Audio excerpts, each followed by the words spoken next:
Welcome back, friends. Welcome back to Homestead. I'm right at the basement entrance.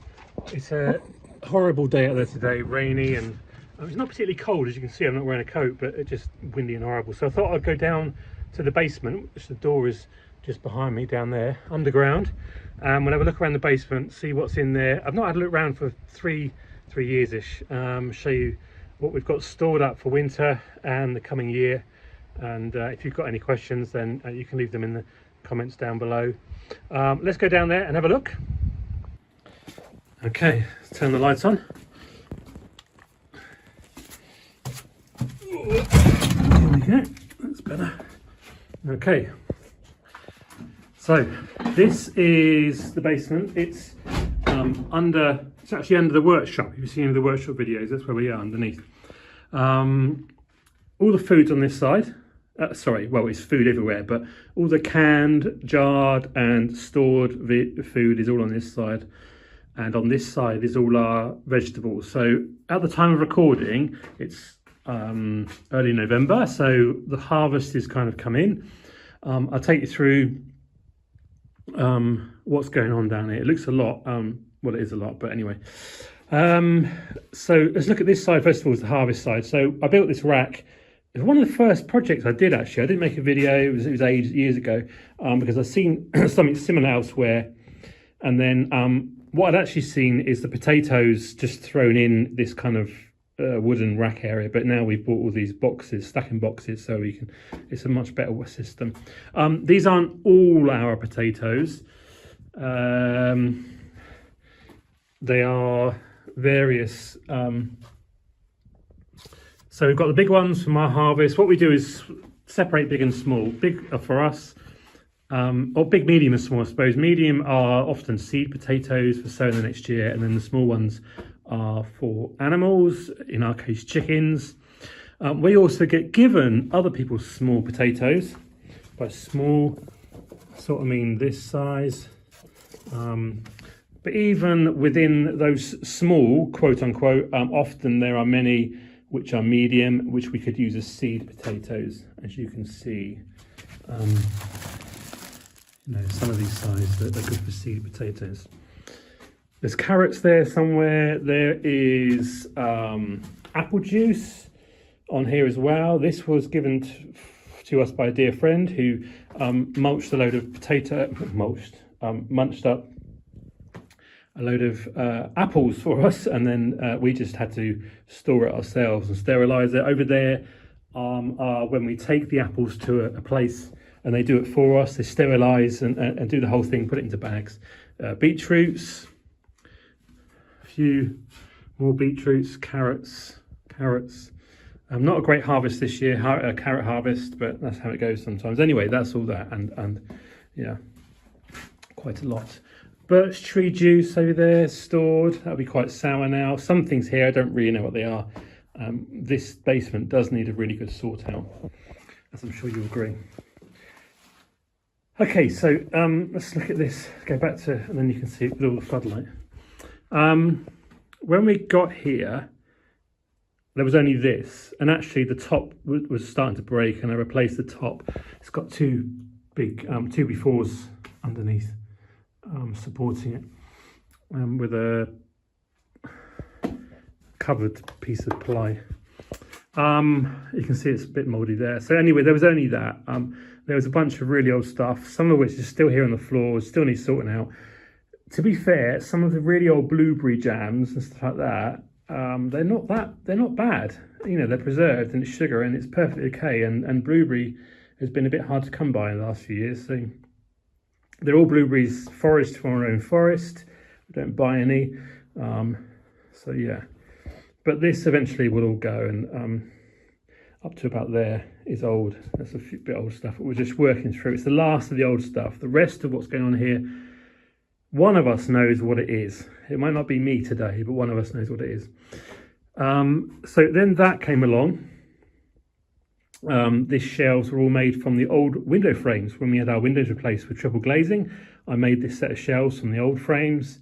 Well, actually not frames, but they're the carcasses that go around that the frames fit into. And we could do with another one really. And then that was this year, We had lots of new stuff, and so that was just an old, I don't know what it was actually, maybe a bed or something like that, or some kind of furniture which we just happened to notice was nice as a shelf. Clearly what we need to do is build another shelf there, or something that comes out a bit more for deeper or higher stacking. So what have we got down here? It is a mixture of preserved vegetables, preserved fruit, and I'll go through kind of what it is. Obviously we've got the standards, videos that feature on our YouTube channel, like pickled gherkins, Omen's pickled gherkins. We have got things like Uncle August salad. Here, 2 different types. That was a recent one. We've got lecho, which has been on the channel, which is tomatoes, onions and carrots. More Uncle Albert down there. Uncle August, sorry, not Uncle Albert.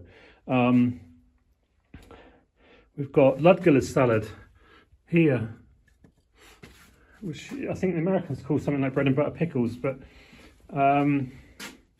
things like compotes are quite common. So compotes is what you would kind of, in the UK we call it tinned fruit, jarred fruit, canned fruit, whatever, but it tends to be whole pieces of fruit in a sugar syrup. So there's pears, that looks like pears possibly there.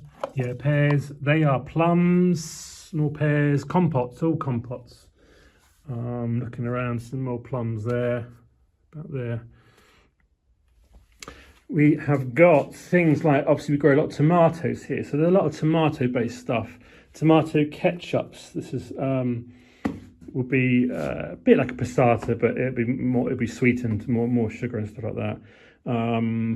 Tomatoes in their own juice there, just whizzed up with the seeds and everything like that. Same with all these. These will be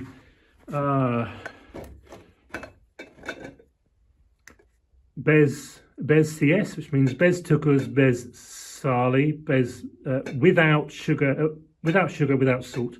So they will just be like passata, I suppose you call it like that for what's that one that's gone there? I need to oink that out. Pasta, kind of bolognese dishes, stuff like that. There we've got quite a lot of things like there. That is syrups, which is like a cordial that you'll make in summer into a drink.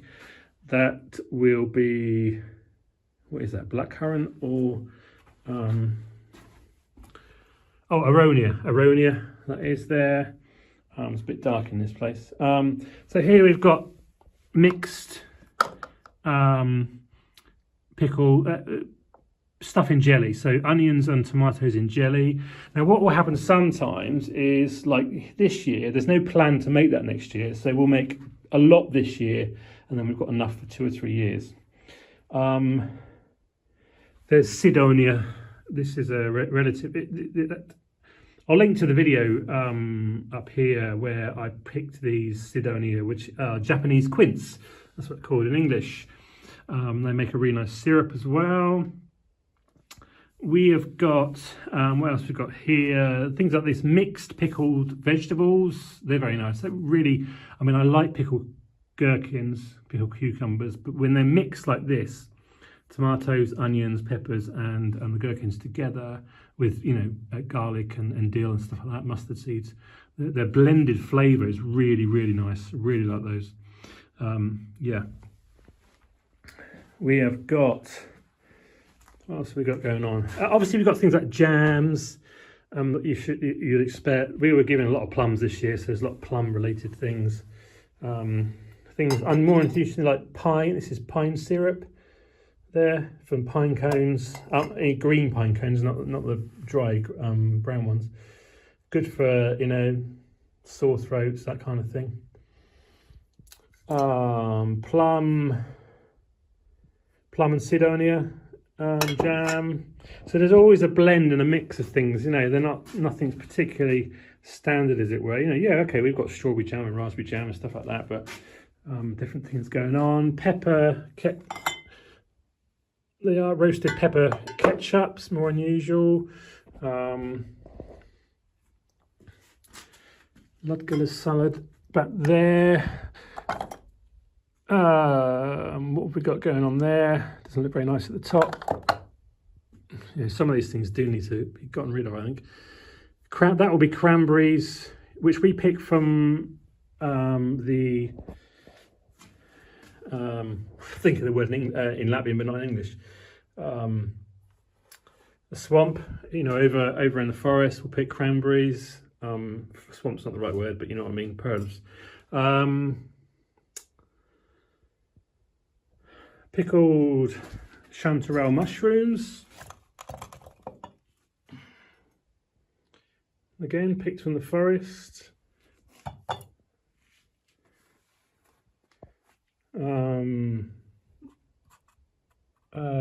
Rhubarb and banana jam. Jelly, just, you know, jellied syrups. This is red currant jelly. Batches of red currant jelly there.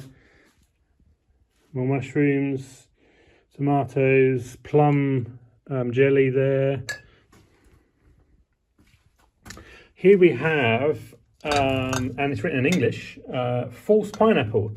So this is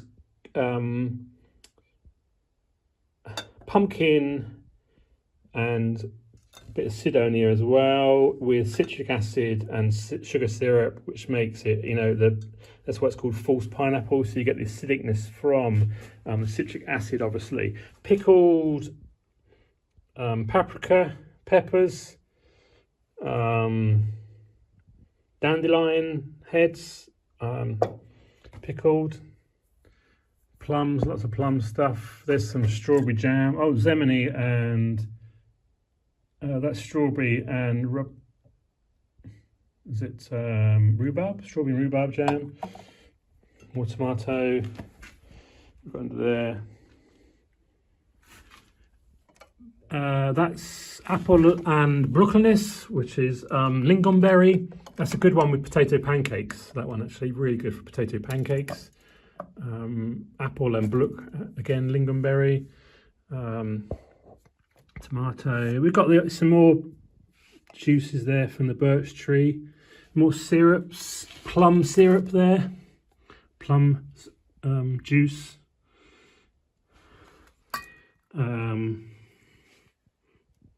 Zupati. Oh, zupati is ready-made mixed vegetables for soup, I think. Yeah, pickled gherkins over there, you can see. A little bit of olive oil, jarred peas from a store, bit of oil. You don't really use vegetable oil anymore, but it's just there for an emergency. Trying to pick out other things that you might find interesting. Oh, cherry. We're getting a lot of cherries this year. So we've got a lot of cherry-based stuff. There's some cherry jam. There will be some cherry compotes as well somewhere. We definitely composted a load of cherries. Don't know where they are. This looks like strawberry jam, yeah.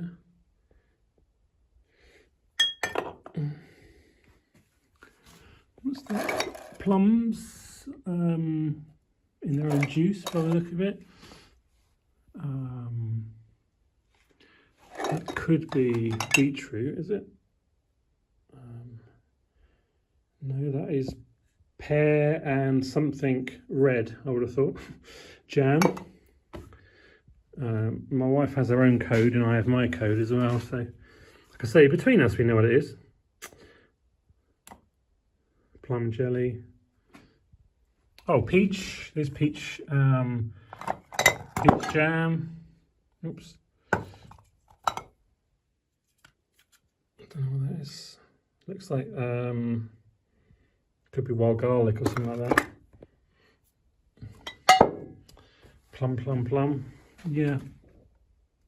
So we've got if all else fails, then we've got lots of food stored down here. Lots of sugars. There's savoury stuff and sweet stuff. But we certainly won't go without over winter. What's this down here? Oh, more mushrooms. There we go. Look. Chanterelle mushrooms.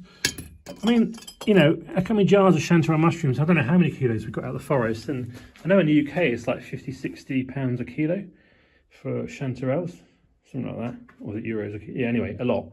And we would just go and pick them for free from the forest. Oh, there's cherries, I think.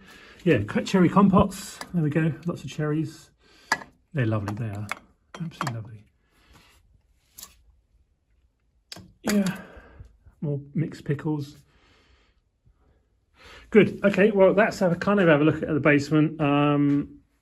Obviously, it kind of looks after itself, but it is something we need to think carefully going into the future. What we're going to do with it, how we're going to manage it. I'd like a bit more sorting and segregation, but that's me. I'm that kind of way. You know, I use Excel spreadsheets and stuff like that. So that's kind of a new thing, new culture to this. One day it'll all be sorted out. Any questions about what you saw or what you think may be missing, what we could do better? Well, there's lots we could do better, but do leave them in the comments below. I hope you found the video interesting. If you did, do give us a thumbs up. Appreciate that. Helps us reach a wider audience. Anyway, that's it for this video. I will see you in another video very soon. Bye for now.